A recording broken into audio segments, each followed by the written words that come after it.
The Democrats have abandoned the working class of America, and that showed itself in a big way in the last election cycle. So what's been happening recently, of course, is United Auto Workers President Fain has been making the round on all of the talk shows explaining why he actually supports Donald Trump's tariffs in terms of protecting American jobs. Now, last week he appeared on CNN and totally surprised them with his points of view, but today we get to see him destroy Symone Sanders-Townsend over on MSNBC. But before we get to these clips, don't forget to like and comment on this video so we can break through the algorithms. Here we go.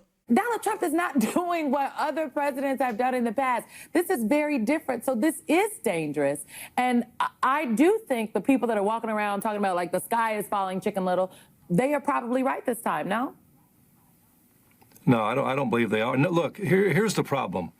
We're talking about tariffs on everything under the sun right now. Now, that, you know, we've been very clear. We do believe, and we know, when it comes to auto, when it comes to heavy truck and agricultural implement, we know that tariffs will influence these companies to do the right thing and reinvest in this country and reinvest in factories in this country. You know, it's interesting, you know, Stellantis, as Trump was announcing the tariff, you know, announced at the same moment that they were going to lay off 800 people. That didn't change as Trump was making an announcement. You know, to me, it's just trying to bait people. At the end of the day, we believe that Stellantis and these companies will bring work back because of these tariffs. I mean, look what they've done without them. You know, let's talk about the realities of what, you know, and this is the thing, you know, I've been reading a lot of this lately. Going back, in 1992, I voted for Ross Perot. You know why I voted for Ross Perot? For one reason, because he was the only candidate that talked about how devastating NAFTA would be to American jobs and to our manufacturing base. And he talked about that giant sucking sound. You know, I've read this book here in the last week, you know, Save your job, save our country. Why NAFTA must be stopped now. You know what's interesting? Since then, Ross Perot's become a prophet. Since NAFTA was inception in 1993, we've lost 90,000 manufacturing facilities in this country, millions of jobs. And these weren't, you know, low-end jobs. These were jobs that paid decent wages, had good benefits, retirement security. No, I agree with you. They built communities. But here's my thing. But here's the deal. NAFTA was 30 years ago. The situation that we are dealing with right now, and I agree with you. I'm on the side of the folks that said this did the American workers wrong. Absolutely. But right now, we are dealing with a situation where it's not, these are blanket tariffs. We are dealing with a situation where manufacturing is not going to come back in 2 weeks. So I am really struggling to understand how UAW has aligned itself with Trump on this. Well, and I think more specifically, Mr. Fain, just real quick on that point, how do tariffs create jobs?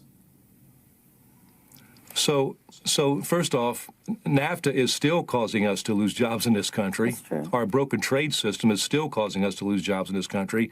And no one from either party has been willing to even address the issue for 30 plus years. That's the first thing. And we support tariffs as a tool in the toolbox, not the end-all be-all. We got to fix the broken trade system. But tariffs are a motivator to make these companies do the right thing. When we're talking auto, I can't speak for, you know, penguins and all this other crazy stuff going on, but I'll speak to what I know.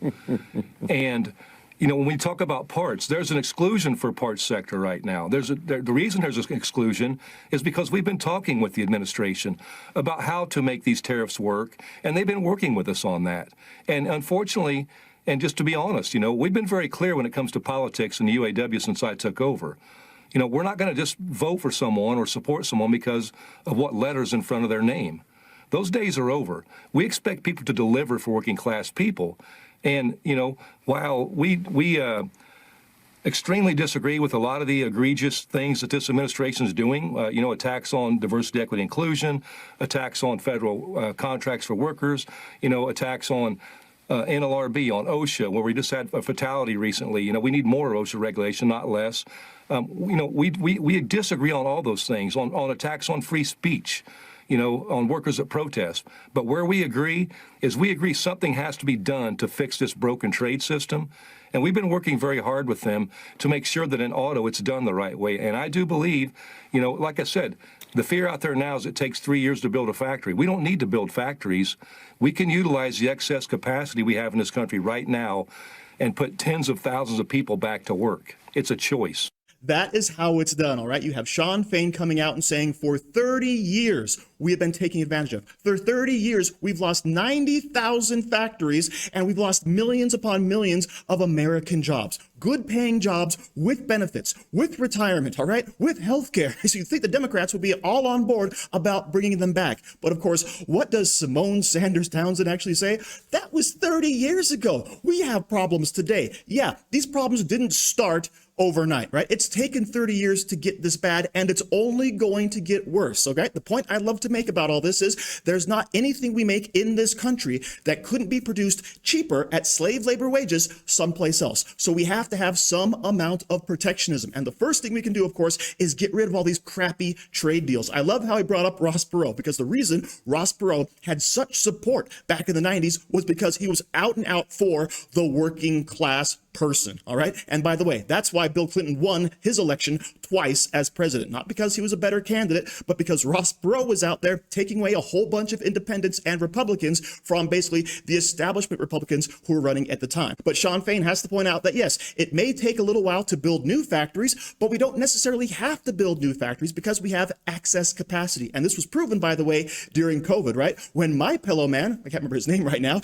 came out and actually started making masks, making gowns, making gloves, all types of things for our medical community. And we had a whole bunch of other factories coming forward and pumping out defibrillators because we thought we needed those at the time, right? So we can actually do this in times of emergency, but for a more permanent solution, yes, it will take time to build brand new factories and bring a lot of that manufacturing back to America, which, by the way, would be a good thing, all right? Now, my whole idea on free trade is kind of evolving because I like the idea of free trade, but only with countries that aren't going to undercut us. If we have places like China and India and Mexico who are going to take away our jobs and permanently handicap and cripple our manufacturing, then yes, we have to have some amount of protectionism. And it's only fair that we do reciprocal tariffs on all of these other countries, which, by the way, is why so many of them are actually coming to the table. So many of our peers who are on the same economic platter as we are saying, all right, this is totally fair. You sell us our products, we'll sell us your products.